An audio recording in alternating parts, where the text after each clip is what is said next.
Hello and welcome to all of you to New IAS. In this video, we are going to discuss all the history and culture questions from the 2024 preliminary paper. So we are going to approach this entire session from two perspectives. One is that of analysis and second is that of solutions. So imagine yourself like a student who is sitting in the 2024 prelims exam hall and you know nothing about one particular question. So in that scenario, how are you going to approach a question? So we will see from that angle how to approach all the questions from history and culture.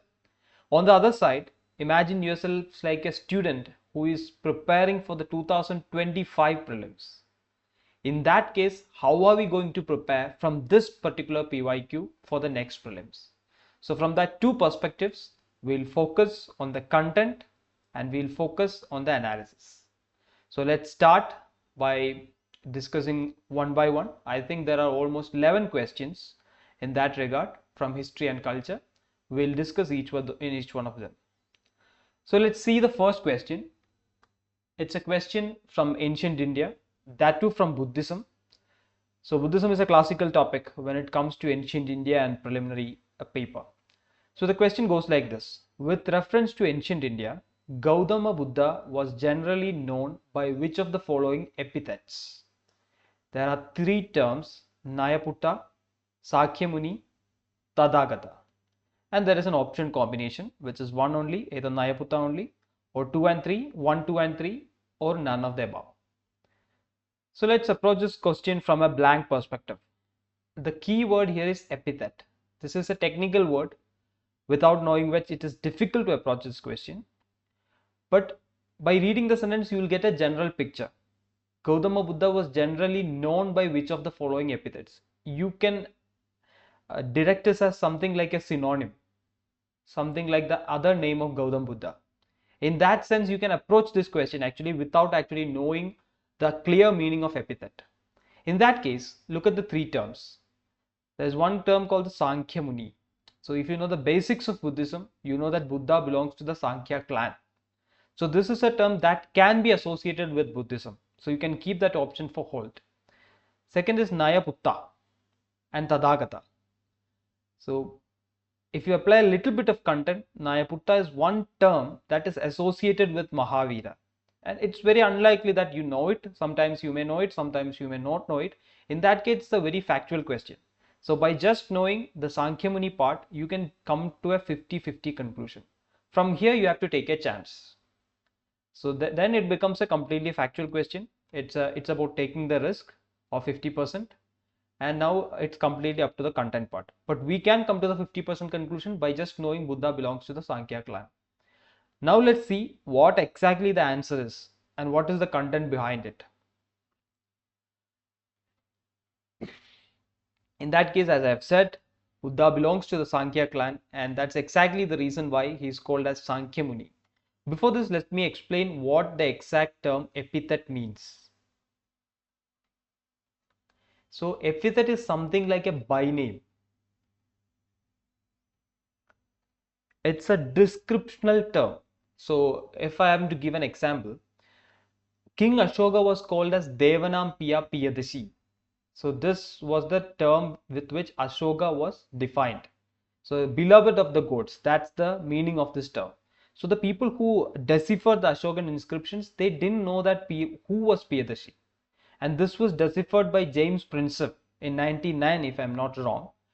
And in that year, when it was deciphered that Piyadashi is Ashoka himself, then a lot of things opened to us. Just like that, epithet is a term that is descriptional in nature, that defines a particular person. So it is often something like something that praises the individual, something that describes his feature. This can be derogatory also in some terms, but very often it is used to explain that person's good deeds. So if you look at the epithets of Buddha, one of the epithets is Sankhya Muni, that he comes from the Sankhya clan of Lumbini. It's very direct. Just take the case of Tathagata. Just split the terms. Tathagata means one who has thus gone. It is often used in another sense also. Tada agata. It means one who has thus come. It deals with the idea of salvation. So you know that in Buddhism, salvation is important. Especially after Mahayana Buddhism, we deal with the idea of bodhisattvas. So there, this idea of all this salvation comes into picture. In that context, Tathagata is about one who is either come or is either gone. So this is yet another epithet of Buddha. There are numerous epithets. Don't mistake that these are the only epithets. There are numerous epithets. We are discussing the most prominent among them: Sankhya-muni, Tathagata, and Arhat. Arhat is a Sanskrit term, something related to worth. So it means one worthy of receiving alms. So these three are epithets of Buddha. It may be useful for you in the coming prelims because these terminologies are important when it comes to Buddhism and Jainism. Now let's look at the first terminology that's there in the question paper, which is Nayaputta. It is the epithet that is used for Mahavira. So again, Mahavira also has a lot of epithets. Some of them are Vyayavi. Vyayavi means derived from the Vedas. So replace the D with Y because this is often Pali or Prakrit. So in Sanskrit you use D, in Prakrit you use Y. In that sense, Vyayavi means something derived from Vedas. Or take the term Sramana. That is the term used to define Mahavira in Kalpa Sutra. Or the term Muni, Samana, Niganda, Brahman or Bhagwan. So this is the diversity with which terms are used to define Buddha and Mahavira. So understand the concept of epithet from this particular question and a few epithets that is related to both Buddha and Mahavira. It might be helpful for the prelims in the coming part. So that's the explanation of the first question. Let's move to the second question. It is a direct question. It asks that which one of the following is a work attributed to playwright Bhasa? So if you look at this question, there are two hints. One is that he's a playwright, and second, the name Bhasa. It's a quite familiar name when it comes to ancient India. It's not an unknown name, and the nature of his work is also defined here. Suppose we don't know anything about this. Take the first option, Kavya Langara. Kavya in ancient terminologies means poetry. So Kavya Alangara should be something related to poetry. So it is possible, just keep that option like that. Next comes Natya Shastra.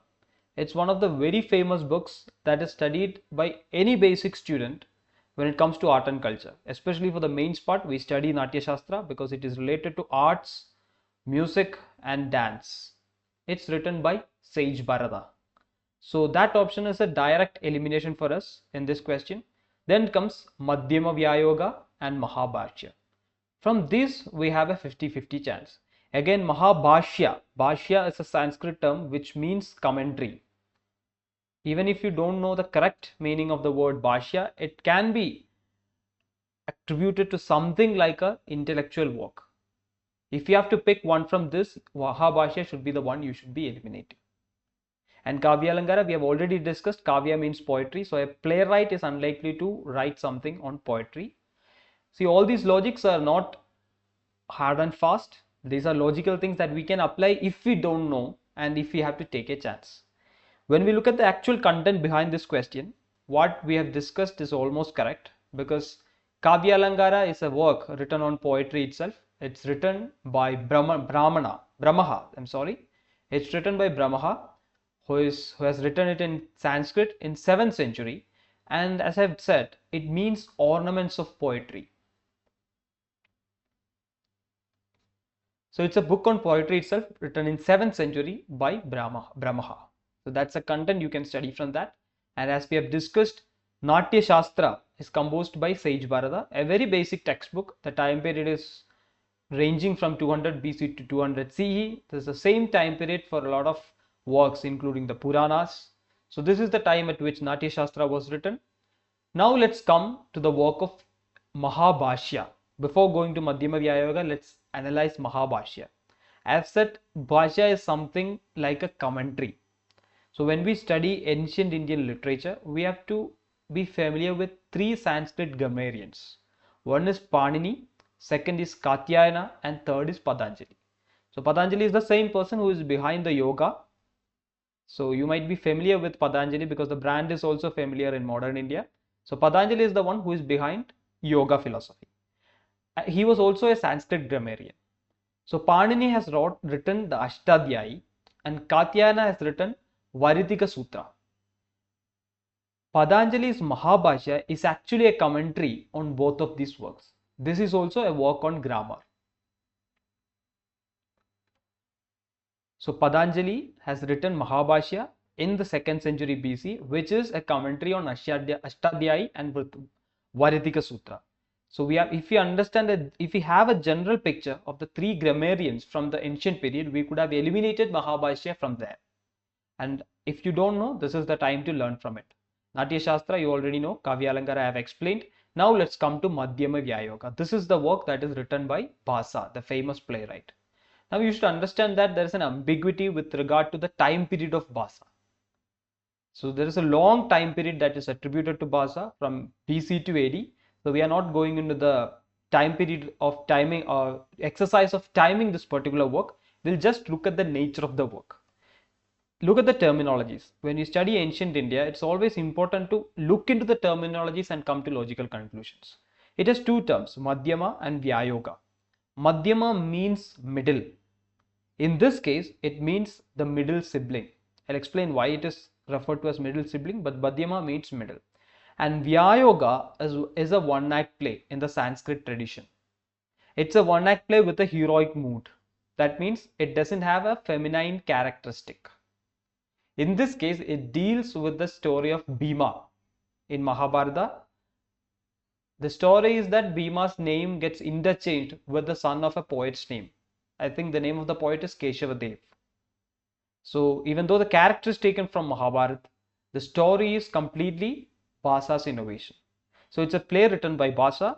The name of the play is Madyama Vyayoga, and Vyayoga is actually a terminology used for plays in ancient India. So familiarizing with such terms will help you to reach to conclusions in other questions as well, because these are sweeping terminologies that will give you hints as well. So as a result, Madyama Vyayoga is the answer. Option C is the correct answer. And that's the content we can learn for the next prelims from this particular question. Let's move to the third question. Third question is very direct. That is also very factual from ancient India, again from the Buddhist tradition. So this is the second question that we are coming across from Buddhism, Jainism and 2024 prelims. It asks, Sangabuti, a name is given, an Indian Buddhist monk who has traveled to China at the end of the 4th century AD, was the author of a commentary on. So there are a few keywords and hints. One is the name of the monk, Sangabuti. Second, it says that he has traveled to China, and third, the time period is also given. So now, by knowing the basic things of Buddhism, you can come to certain conclusions. Because by 4th century, Buddhism has developed into many sects. So the Theravada sect has come to a decline, and the Mahayana sect is rising, and within the Mahayana sect there are various folds like Sarvastivadins that are coming into picture, and people are traveling. So it is during the Ashoka's period that the Dhamma Mahamatas went to Sri Lanka. So if you can recollect, the Dipa Vamsha and Mahavamsha, 2 Buddhist treatises were written in Sri Lanka, and this relation with Sri Lanka began from the time of Ashoka, which was 3rd century BC, and we are talking about 4th century AD here. In 4th century AD, Buddhism began to spread to China. If you think of the contemporary period, Buddhism is very strong in China and Southeast Asia, and not in India, because it has traveled out of China post the period of Kushanas. Kushanas comes in 1st century BC. So this talks about 4th century AD. So it is very likely to be related to Mahayana Buddhism, and it is very likely to be related to modern schools of Buddhism. Now let's come to the options. So from these options, Prajanya Paramita Sutra, Vishuddhi Maga, Sarvastivada Vinaya, Lalita Vistara. It's very factual. The only hint you can have is that Sarvastivada is related to modern school of Buddhism. This is a question that UPSC has asked in the past as well. So if you have analyzed the previous year questions just like this, you would have learned Sarvastivada at that point, you would have known about Sangabuti, and you could have come to a conclusion from this in this question. So in this case, it is very difficult to logically come to an answer except you know the fact that Sarvastivada belongs to a modern school of Buddhism. Again, you have to take a chance because you don't know the other options. And you can take a chance of option C. And if you look at the content, option C is the right answer. As we have discussed, Sarvastivada Vinaya is the book written by Sangabuti. So why the term Vinaya is used here? Because Vinaya Pitaka, you might be knowing the three main books of Buddhism. Sutta Pitaka, it actually is called Tripitaka. And within the Tripitaka, there are three major books. One is the Sutta Pitaka, second is the Vinaya Pitaka, and third is the Abhidhamma Pitaka. And this particular book is a translation cum commentary of Vinaya Pitaka, because this person, Sangabuti, is a Buddhist scholar. He is from Kashmir, so you should connect it with the Kushana period, because Kushanas had their base in Kashmir. They had two capitals, one was in Mathura and one was in Kashmir. In fact, Kushana held the fourth Buddhist council. So he was a patron of Buddhism, and during this time only Mahayana Buddhism sprouted. And from there, Buddhism began to spread to China. So Sangabuti is from Kashmir. He traveled to China and he translated Buddhist texts. And one of the translation was the Sarvastivada Vinaya. It is a translation cum commentary of the Vinaya Pitaka from the Sarvastivada school. So that is the logical connection. I think you won't forget it from now. Now let's look at the other options also, just for the sake of it. Prajanya Paramita Sutra. This is a foundational Mahayana scripture. Again, something related to the Mahayana school. It means perfection of wisdom. So you can understand it as a school of thought. These terminologies can be used again. Prajanya Paramita Sutra, perfection of wisdom through emptiness. So understand this Buddhist philosophy. Now you have the Vishuddhi Marga. So it's some Vishuddhi deals with purity. So just like that, the book is about purity, the path to purity. Now here you have to understand that Buddhism traveled to China as well as Sri Lanka.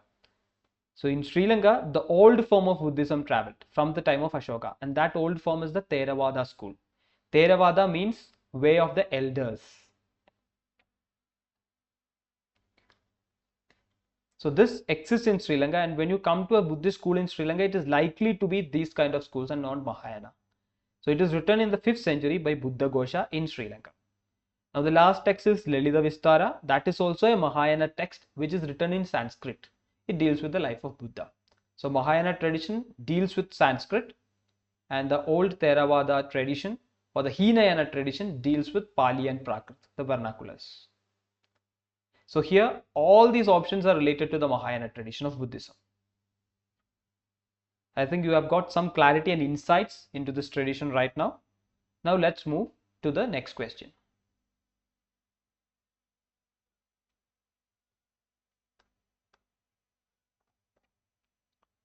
Okay, again, this is a question from the culture part, and it is a current affairs question. In fact, which of the following was the latest inclusion in the Intangible Cultural Heritage List of UNESCO? If you have referred to any current affairs magazine of the past 12 months, this is a direct question for you. Again, if you have not referred to that, suppose this is a bouncer for you. How do we approach this question? So it talks about Intangible Cultural Heritage of UNESCO and the latest inclusion. That's the catch for us. So you take Kumbh Mela, something that is done at a mammoth scale, something that defines the Indianness in it. So it is very unlikely to be a latest inclusion because it is that prominent a festival. So among these, Kumbh Mela should be the last thing you should be opting for. Then you have the Chahu dance, which is prominent in 3 states, including the Mayurbanj Chahu, Purulia Chahu. Then you have Durga Puja and Garba dance. Among these, the only thing you can do is to eliminate the most famous ones, which is Kumbh Mela, Chahu dance. Then if you want to select the most prominent one, you can select Durga Puja.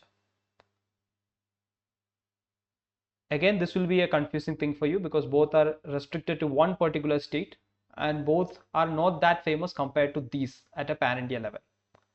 So at that point it becomes a 50-50 question, but this is something, it's a sure shot for you with respect to content.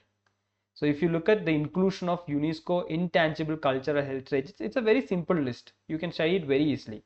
So the inclusion starts from 2008, and as I've said, the very big things are added in the initial phases. For say Vedic chanting, was added in the first phase. Then Ram Leela.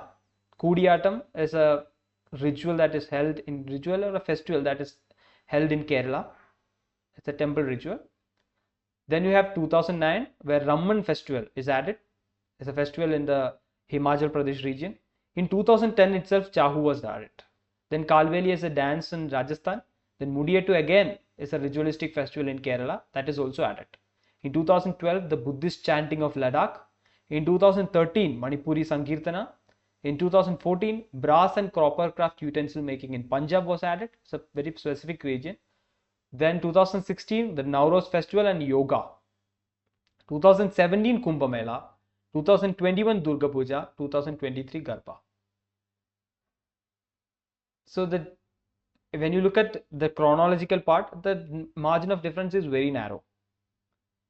So the probability of getting it wrong is also very huge. So that means if you have no other option, just go for something like that logic. Otherwise, it's a very factual question. You have to use your content to get it. So as I've said, it's a very current affairs question, which would have get in the first place from any current affairs magazine. Now coming to the fifth question. It's a question from modern India. With reference to Government of India Act of 1935. So it's a question from the static part. It's a perennial static topic that is always there for all the papers, mains and prelims. The statement goes like this. It provides for the establishment of All India Federation based on the union of the British Indian provinces and princely states. Second, defense and foreign affairs were kept under the control of federal legislature. Again, without knowing content, you should at least know a basic thing about 1935 Government of India Act, because this act is known as the mini constitution, because we relied on this act for a lot of administrative features. And you know that in 1946 when the interim government came into force, or when the first Indian government was formed after 1947, we had the idea of federalism. So this is an idea that can stem from an act like this. So that possibility cannot be eliminated as a whole. So that has to be kept in mind. Second, defense and foreign affairs. Now you have to use some logic, because if you think of the Cabinet Commission or the Cripps mission, all these things, the Cripps mission in 1942 failed because they offered us dominion status and not complete independence. When they talk about dominion status, they want to keep some things in their hand. And the last thing the Britishers will relieve from their hand would be defense and foreign affairs. Because this is the time when not even the Second World War has initiated, because that happens in 1942. Before that, do you think the Britishers are going to relieve the powers of defense and foreign affairs to the control of the federal legislature? It's a very unlikely option. So that from a logical perspective, this option can be eliminated, and this option can be considered because we don't have many things to negate that. The idea of federalism is there in India. Now when you look at the actual content,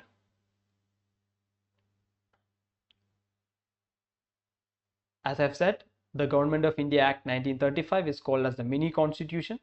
So you should know that we have inducted a lot of things from the 1935 Act. It is based on the Simon Commission recommendations, which came in 1928. Simon Commission came to review the 1919 Government of India Act. Then we had protests like Go Back Simon, because it didn't have an Indian member. But the report, Simon Commission report, was submitted, and that takeaways were taken by the government. Then the round table conferences were held from 1930 to 1932. During that period, there were also a lot of outcomes that was also inculcated into the 1935 Government of India Act. It has two major features. It has a lot of features, but two major defining features are there. One is the All India Federation, which consists of the princely states and the British government provinces. But this thing didn't materialize, in fact, because the princely states were against this. So they didn't materialize into reality, but this was one of the recommendations of the 1935 Government of India Act. The other thing was the introduction of diarchy. Diarchy is a system by which there will be two kinds of subjects. One is reserved subjects, second is transferred subjects. So there will be an elected legislature at the federal level, and this legislature will advise the Governor General, and there will be Governor General will consider subjects based on the advice of the council. The elected council will advise the governor on transferred subjects. The executive council, which is not elected, will advise the governor on reserved subjects. So executive council means the governor general's personal council, which he himself appoints. So there the power of those subjects that is advised by the executive council will be the exclusive jurisdiction of the governor general. And there they have kept defense and foreign affairs. So that's how the act brings in administrative structure without diluting the power that is kept at the hands of the governor general. So if you understand the social context as well as the major features of the Government of India Act, this question is an easy picking for you. Now let's move to the sixth question. This is a question from the medieval India period. Again, a direct and factual question. Which of the following medieval Indian rulers of medieval India gave permission to the Portuguese to build a fort at Bhatkal? So there was a question in the previous year prelims, I believe in 2023, about giving a similar permission for constructing a fort. Again, a question on the similar lines from medieval India again. So the keyword from the question is Bhatkal, Portuguese and medieval Indian ruler. Four options looks very similar. Krishnadevaraya, Narasimha Saluva, two of them belong to the Vijayanagara Empire. Then Muhammad Shah, who belongs to the Bahmani Empire. Yusuf Adil Shah, who belongs to the Adil Shahi Empire. All of them are medieval rulers. Who might have helped the Portuguese? And what about the place called Bhatkal? If you know Bhatkal is a place in Karnataka, then you will have some hint about this answer. Because Krishnadevaraya and his Vijayanagara Empire ruled over the region of Karnataka. Muhammad Shah's Bahmani Sultanate ruled over the region of Maharashtra and some parts of modern day Gujarat. And Adil Shahi dynasty ruled over the parts of Hyderabad. If you know about Golconda Fort, this is a stronghold of the Adil Shahi dynasty. The Golconda Fort is the stronghold of the Qutub Shahi dynasty. Adil Shahi dynasty ruled around the Gujarat, the Deccan region. Golconda Fort is part of the Qutub Shahi dynasty.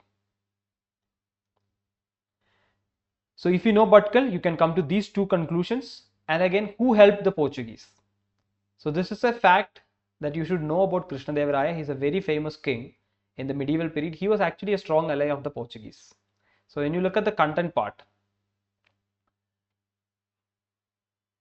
look at Vijayanagara Empire. It was established in 1336 by Harihara and Bukka.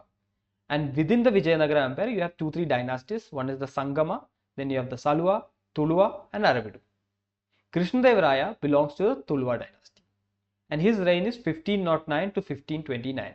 Vasco da Gama came to India in 1498. He landed in the Kapat beach of Calicut in Kerala. Then they extended their power. They captured Goa from Bijapur in 1510. And from there on, Portuguese had their base at Goa. The person who helped the Portuguese to capture Goa from the Bijapur dynasty was this person called Krishnadevaraya. So he was an ally of the Portuguese. He gave them the permission to build a fort at Bhatkal, which was part of his territory in Karnataka. So if you knew about Krishnadevaraya's political nature, you could have come to a conclusion of this particular answer. So if you don't know, take this understanding from this particular discussion for the next prelims. Let's move to the next question. It deals with a question from the modern India, again from the British period. It asks about the revenue collection systems. With reference to revenue collection by Cornwallis, consider the following statements. It deals with revenue collection, that too from a specific viceroy called Cornwallis. And the first statement is, under the Rayatwari settlement of revenue collection, the peasants were exempted from revenue payment in case of bad harvest and natural calamities. The second statement, under the permanent settlement in Bengal, specific region, if the Zamindar failed to pay his revenues to the state on or before the fixed date, he would be removed from his Zamindari. Now take the cues from the question itself. It talks about a revenue collection system, that too under the reign of a particular viceroy. And in the statement, it talks about two different systems. One is Rayatwari and the other is permanent settlement. So you should, if you have a basic idea about the viceroys and their reforms, usually one viceroy often comes up with one revenue settlement system. It runs for 10-15 years, then the other person comes and they implement a new system. So it is very unlikely that one viceroy comes up with two different land revenue settlement systems. It is not impossible, but it is unlikely. And look at the first statement. The peasants were exempted from revenue payment in case of bad harvest and natural calamities. Again, a very lenient measure from the Britishers. Do you think famines would have happened in India if there were exemption in case of bad harvest and natural calamities? Famines happened in Bengal throughout the period of British period. We talk about the idea of drain of wealth. The book Drain of Wealth by Dadabhai Naoroji is a very famous book in modern India. And the whole idea behind this book is the systematic draining of wealth by extracting the revenue surplus, irrespective of bad harvest of natural calamities. Even if you don't know that much details, you can know that the Britishers would not have foregone their revenue like that. So this statement is likely to be wrong. Then take the second statement. It is a permanent settlement system in Bengal. So Britishers shifted their capital from West Bengal to Delhi in 1911. Before that, all the viceroys were based in Bengal. So if at all Cornwallis is coming up with a land revenue settlement, it is likely to be in Bengal. And it talks about the regulation where Samindar, if he fails to pay the revenue, it will be transferred or he will be removed from his Samindari. Very possible step because it is a regulatory measure, very possible administrative measure from the Britishers. So if you don't know anything, this statement is likely to be right and this statement is likely to be wrong. Now look at the content.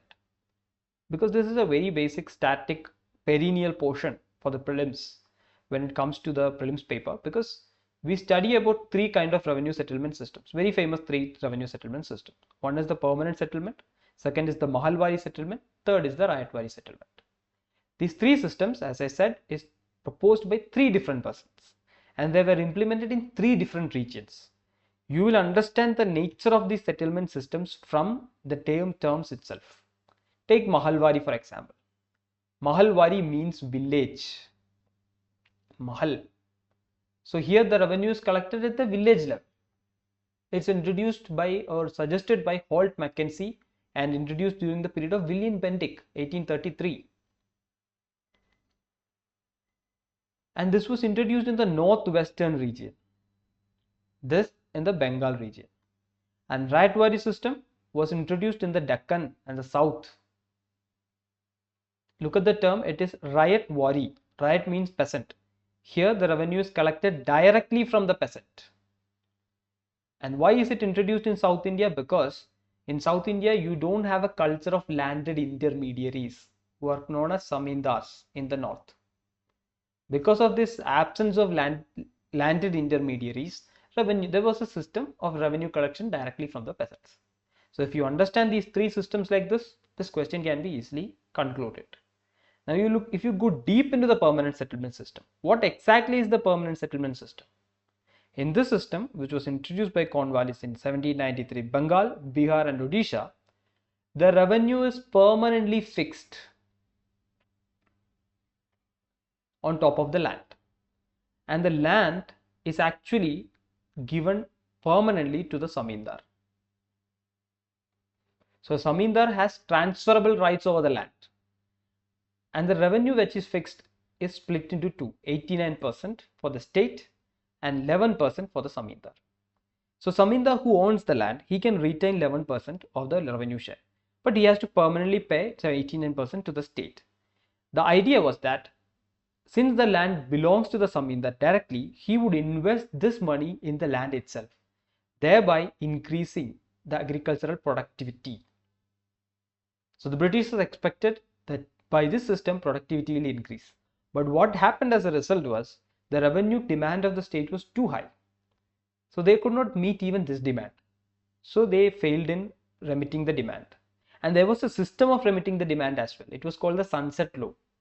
There was a fixed date, and before the sunset of that fixed date, you have to remit the revenue. If you fail to remit the revenue, the land will go for auctions.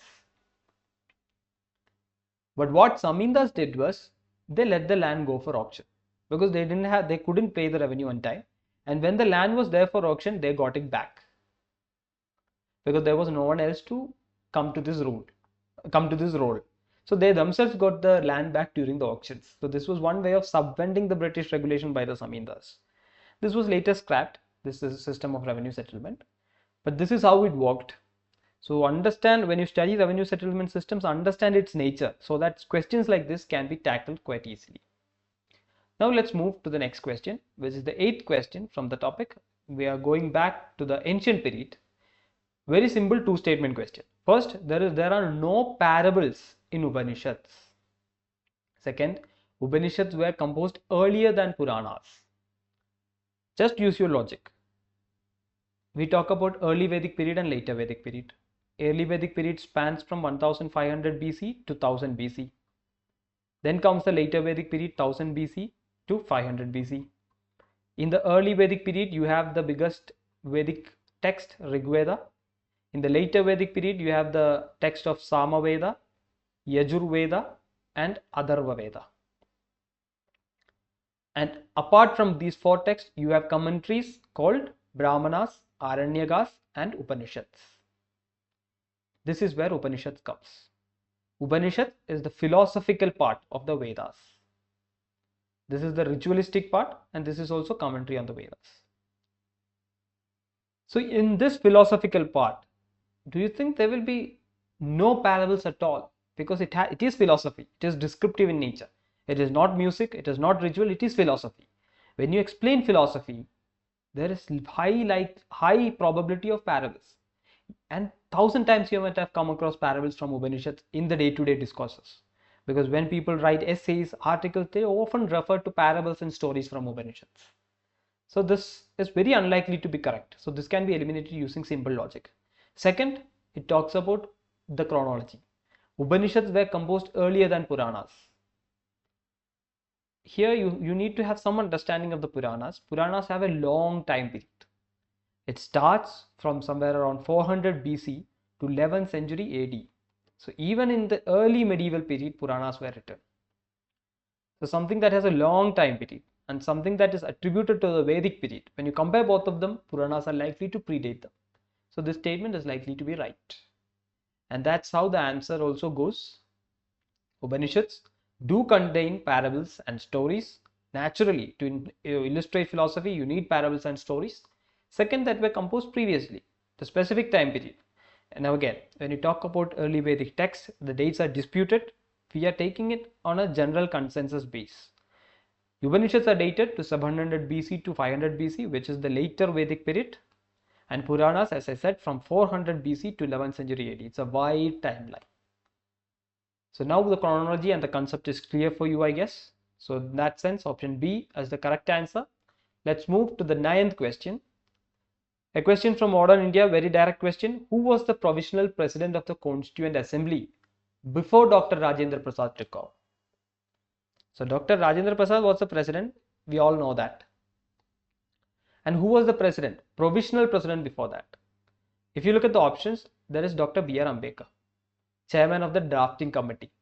So chairman of the drafting committee is unlikely to be the provisional president as well. So this option can be eliminated. Then you have C. Rajagopalachari, the first Governor General of India. After Mountbatten, it was C. Rajagopalachari. Again, both portfolios, possible and impossible. It's a 50-50 chance because Rajagopalachari will be a very reputed member. So if he is part of the Constituent Assembly, he can be made the provisional president as well. So it's a 50-50 chance. T.T. Krishnamacharya, he was part of the Constituent Assembly, part of the drafting committee if I am not wrong, but he can or cannot be the Constituent Assembly's provisional president. So among these 3 options, Rajagopalachari is a little unlikely, but these 2 options are 50-50 for us. Now the content has to come in, otherwise it's a factual 50-50 question for us. When you look at the Constituent Assembly and the first meeting, it works like the assembly or the Lok Sabha. In the first meeting, you have a pro tem speaker, then the dates are fixed. And after the first meeting, there will be elections for the president. Just like that, the Constituent Assembly also functioned. So, one second. Yeah. So, the first meeting of the Constituent Assembly was held on December 9, 1946. The Constituent Assembly met on 1946. Muslim League did not participate in the first assembly, but they later participated, and the midway they left the Constituent Assembly after Pakistan's formation. In the first meeting, they didn't participate. It's an important fact. As I said, there was a temporary president in the first meeting, and it was Dr. Sachidanand Sinha, the eldest member. That was the criteria. Usually, pro tem speaker is also appointed like that. Just like that, Sachidananda Sinha is the eldest member. Then after elections, Rajendra Prasad became the first president and H.C. Mukherjee became the first vice president. B.N. Rao was appointed as the constitutional advisor. In the first meeting, just like the Muslim League, the princely states also didn't participate in the first few meetings. Then they joined after that. After the initial few days, they joined. On a whole, Constituent Assembly held 11 sessions over 2-year time period. 2 years, 12, 11 months and 18 days to be precise. But on a general, you understand 11 sessions over 2 years.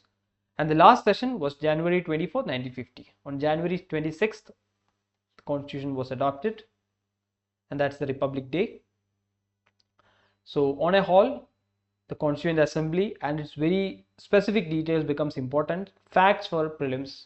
And this is something that you have to understand because this is static perennial portion. Now let's move to the 10th question, the second last question. We are going to the culture again. Very similar to the previous question, which dealt with intangible world cultural UNESCO cultural heritage list. This leads to the World Heritage List, again of UNESCO. So just like the previous question, if you would have referred the 12-month current affair magazine of any institute or any current affair magazine, just newspaper, this is a direct shot for you. So here again, if you don't know it, the same logic can be used. Mahabodhi temple complex at Bodh Gaya. It's a very prominent, so it deals with the Buddhist character of India. So it's very likely to be included in the list at a very early stage. Then the Rani Ki Vav was a previous year question for the prelims. So this was already asked. So if PIQ reference was there, this is also a sure shot. You can eliminate both these options and you can come to these two options. Now you should know that whether these are part of the list itself first. Without knowing that, it is difficult. If you know that, then the latest entrance would be these two, because this is this year's current affairs, 2024 current affairs. When you look at the content, there was a meeting that was held, the 45th Extended World Heritage Committee meeting at Riyadh in 2023. And in that meeting, both Shantiniketan and the sacred ensembles of Hoysalas on September 17 and 18, in a gap of 1 day, they both were included in the list of World Heritage Sites. Shantiniketan is the institute established by Rabindranath Tagore as a hybrid educational and learning center. This is where Indira Gandhi studied. And if you look at the sacred ensembles of the Hoysala, in the art and culture part, you learn about Vesara style architecture. We learn about the Nagara, we learn about the Dravida and the Vesara. This is the combination of both. Look at the architecture, heavily carved using soapstones. It has a stellite structure. So this is a very basic portion in the temple architecture part of the art and culture part of GS1 paper. And now they have got the UNESCO World Heritage Site status as well. So it becomes a hot topic. Now that it is asked for prelims, it can be asked for mains as well. So that's the takeaway from this particular question. And now the last question. Now this is a new model of questions. It's a 3-type match the following. It's very difficult factual questions because the differences are very minute. It has given 1 archaeological sites each, their states and their descriptions. So at anywhere it can go wrong. So if you take Mangad in Kerala, you know that it belongs to Kerala. Then suppose you know it belongs to Kerala, then you should know whether it is a megalithic site or a Neolithic site. Or if you take the Sali Hundam in Andhra Pradesh, you know it belongs to Andhra Pradesh, but you should know whether it belongs to, it is a rock cut cave or something else. So it has high probability of going wrong, this particular option setting. Now, among this, Inam Gawon is an option that is given in the NCERTs. It is part of the map. Now, if you look at this map, this is the NCERT map. It gives Inam Gawon. And by default, you should know that it is part of Maharashtra. It's a very basic knowledge when you study the Neolithic sites. The confusion is whether it is a Neolithic site or a Chalcolithic site. Now, you can use some logic because Chalcolithic site deals with copper stone age. So Stone Age has 3 parts: Paleolithic, Mesolithic and Neolithic. Paleolithic deals with Old Stone Age, Mesolithic deals with the middle phase, Neolithic deals with the New Stone Age. So the transition period from the Stone Age to the Bronze Age, which is the Harappan period, is the Chalcolithic period. So even if you know it is a Neolithic period, it can overlap with the Chalcolithic period as well, even Inam Gao.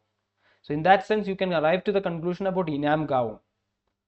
Now, when you take Chandrakedu Gar was in news recently because it is a forgotten medieval empire in West Bengal, to be precise, the 24 Pargana region. So it was brought up in the news recently. So if you know their current affairs, you could have got this answer. Otherwise, it's a very factual option. When you take Salihundam, again, as I said, the state is correct, but it is not actually a rocket site. It is a Buddhist monument. In Hamgaon, we have already discussed Mangad. So Mangad, if you know, it belongs to Kerala, which is very unlikely. The site is not that prominent.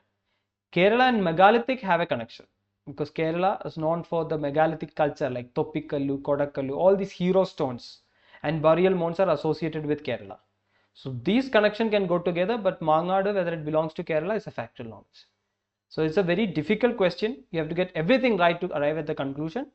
But some things are directly asked from current affairs and the NCRTs. In that sense, it is approachable to an extent. So overall, if you take the history and culture questions from our 2024 prelims, we can have some conclusions. There are 2 questions from Buddhism, Jainism. There are direct questions from modern India. And there are some insights from current affairs as well because of the intangible UNESCO list. So it is a scoring area. It is not something that we have to leave aside. If you prepare well, you will get at least 50% of the questions from history and culture. So that's the analysis of the 2024 prelims questions of history and culture. Thank you for listening.